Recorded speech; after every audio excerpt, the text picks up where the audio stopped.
கனமழை எச்சரிக்கை எதிரொலியாக 3 மாவட்டங்களுக்கு தேசிய பேரிடர் மீட்பு படை விரைந்திருக்கிறது. இது பற்றிய மேலும் விவரங்களை செய்தியாளர் ரமேஷ் வழங்கிட கேட்கலாம். வணக்கம் ரமேஷ், எந்தெந்த மாவட்டங்களுக்கு தேசிய பேரிடர் மீட்பு படையானது விரைந்திருக்கிறது?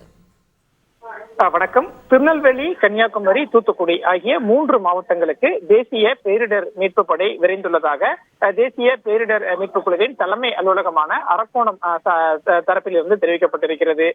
அதாவது 3 நாட்கள், அதாவது 3 மாவட்டங்களுக்கு, திருநெல்வேலி, கன்னியாகுமரி, தூத்துக்குடி ஆகிய 3 மாவட்டங்களில் இன்று கனமழை முதல் மிக கனமழை பெய்யக்கூடும் என்று வானிலை ஆய்வு மையம் ஏற்கனவே தகவல் என்பதை வெளியிட்டிருந்தது.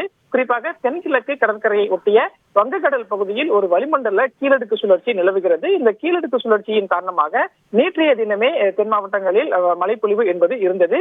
அந்த வகையில் டிசம்பர் 17ஆம் தேதியான இன்றைய தினம் கன்னியாகுமரி, திருநெல்வேலி, தூத்துக்குடி, தென்காசி போன்ற மாவட்டங்களில் கனமழை முதல் மிக கனமழை பெய்யும் என்று வானிலை ஆய்வு மையம் ஒரு தகவலை வெளியிட்டிருக்கிறது.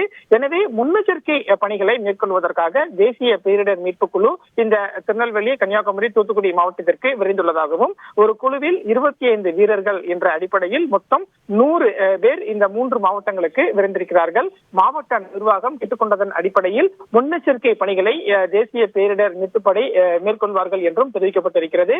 பொதுவாக கனமழை நேரங்களில் தேசிய பேரிடர் மீட்பு படையின் பணி என்பது மிக மிக முக்கியமானது. அந்த வகையில் இந்த 3 மாவட்டத்திற்கு தேசிய பேரிடர் மீட்பு படையினர் விரைந்துள்ளனர். விரிவான விவரங்களுக்கு நன்றி ரமேஷ். செய்திகளை உடனுக்குடன் தெரிந்து கொள்ள உடனே சப்ஸ்கிரைப் பண்ணுங்க.